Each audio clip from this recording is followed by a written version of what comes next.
Hello friends, there are two types of normal forms. First is disjunctive normal form, that is DNF, and the second one is conjunctive normal form, that is CNF. In this particular video, we'll talk about disjunctive normal form, DNF, with examples.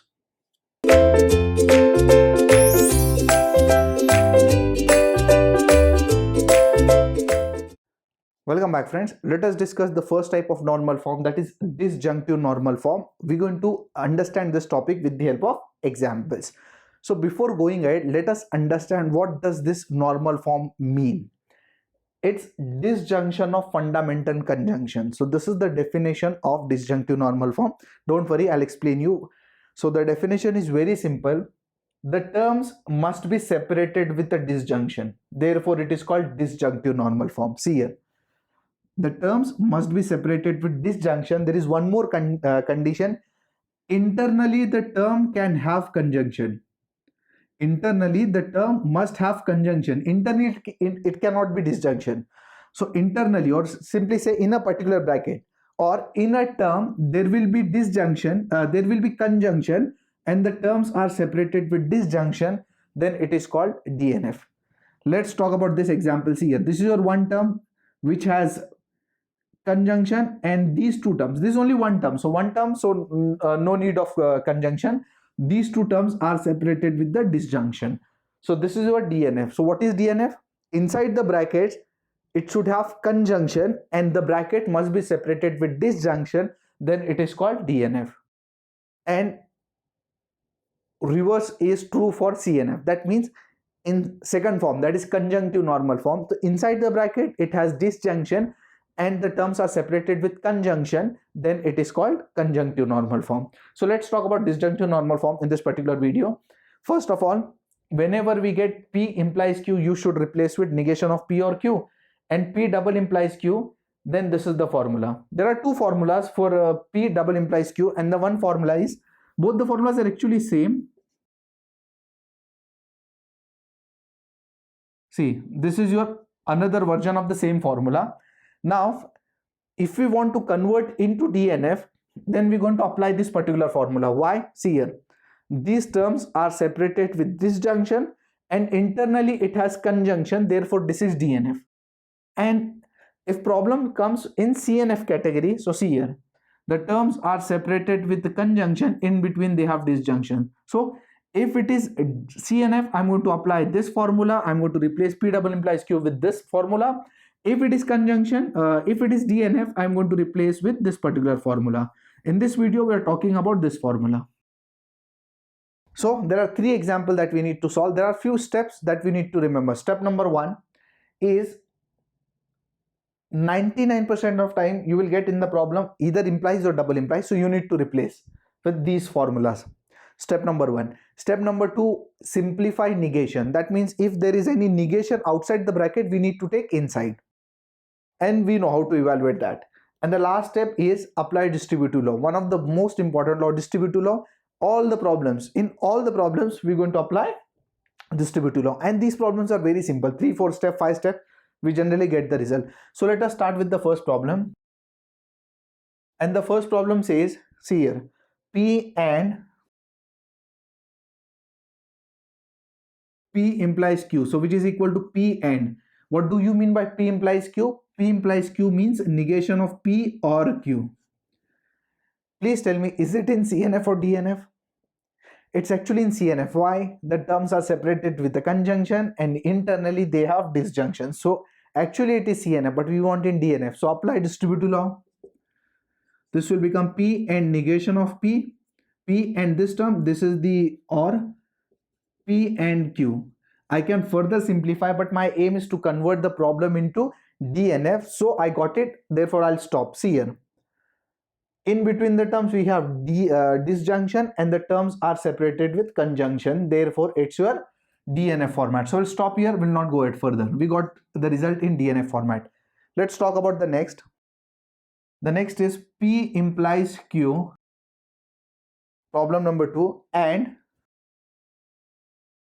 negation of P and Q. So this is your next problem. Let us replace P implies Q with negation of P or Q and negation of P and Q. Now this is in what? CNF.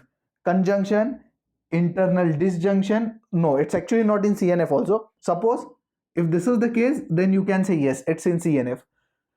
Internally it is disjunction, in bracket it is conjunction, therefore it is in CNF. But the problem is it is neither in CNF nor in DNF. Obviously my aim is to convert it into DNF. What next? Negation. There are no more negation outside, so no need to we cannot simplify it further. Next, distributive law. Story over. Let's apply distributive law. Negation of P and this, in between this sign, or Q and this. We applied distributive law. What next? Let us simplify it further.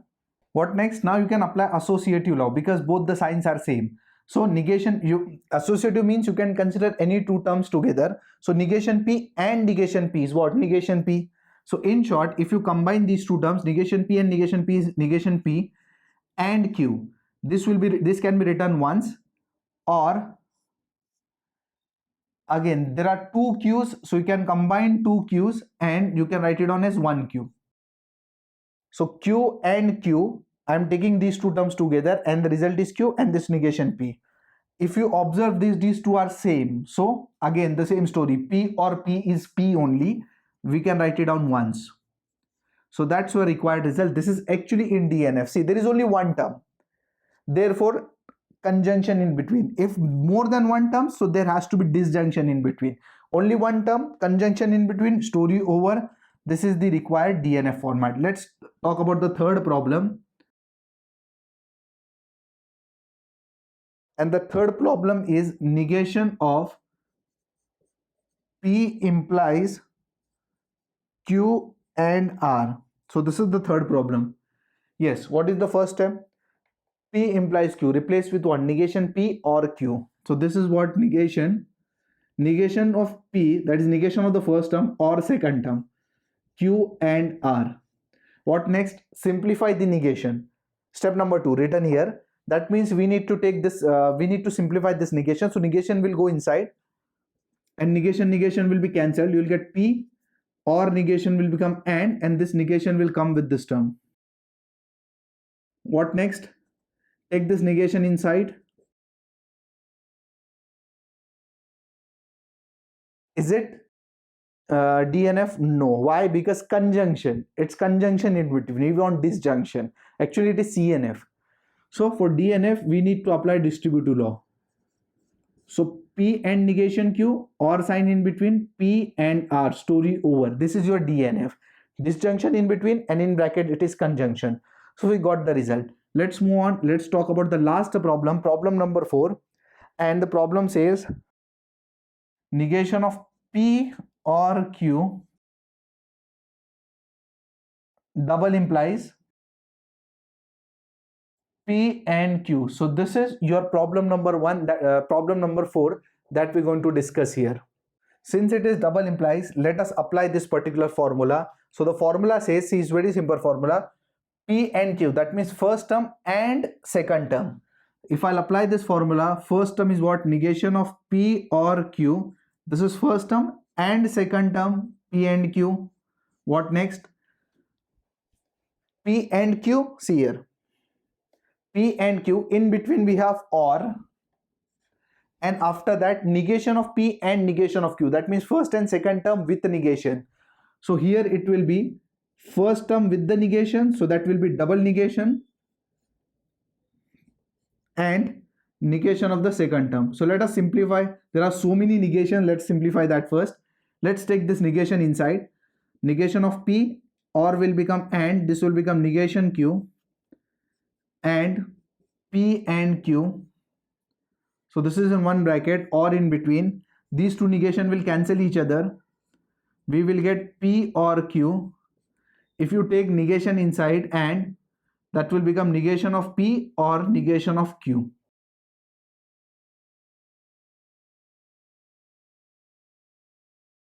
Now if you observe this particular expression, you can obviously simplify it. Let's do it. See, all the terms we have and in between, so operation is same. That means we can apply associative law, We can take any two terms together. So if I'll take, let's take these two terms together, negation of P and P,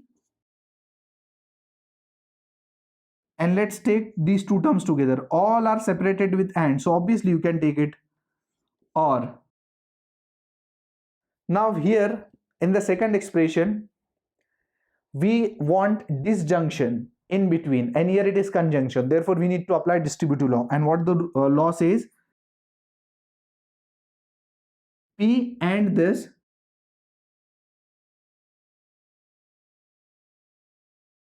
in between or Q and this. Now, if you observe these terms, negation of P and P is obviously, for it is false. This is also false, because these terms are and for and to be true, both must be true. So these two are false. Let's open this bracket. Again, further we need to apply distributive law here. So this is P and negation of P in between this or P and negation of Q or Q and negation of P or Q and negation of Q. Obviously it is false.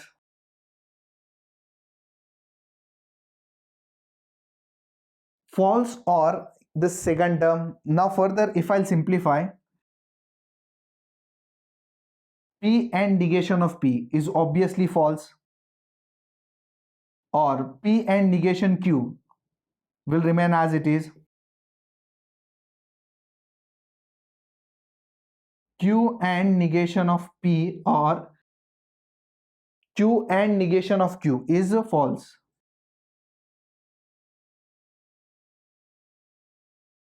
Because this is and for it has to be true, both the terms should be true, and both the terms can't be true simultaneously, because one is Q, another is a negation of Q. Now see, this is F or the entire term, and we have discussed the result is dependent on this particular term, because this or both should be false to get false. So if this particular term is true, the answer is true. If this term is false, the answer is false. That means this F is not significant to us. The result will be this term only. So this is F or P and negation Q or Q and negation of P or F. Again, if you observe, these two F are not significant to us, because let's take this F with this term. Again, resultant is dependent on this. If this is true, the answer is true. If it is false, the result answer is false. Therefore, we'll be left with this term, P and negation Q or Q and negation of P. Now, if you observe these two terms, we got our result in DNF. See, there is disjunction in between and the terms are separated with the conjunction. So that is our required result. We converted the problem into DNF. So that's it from my side for DNF. I hope you are clear with this. In the next video, we'll talk about CNF.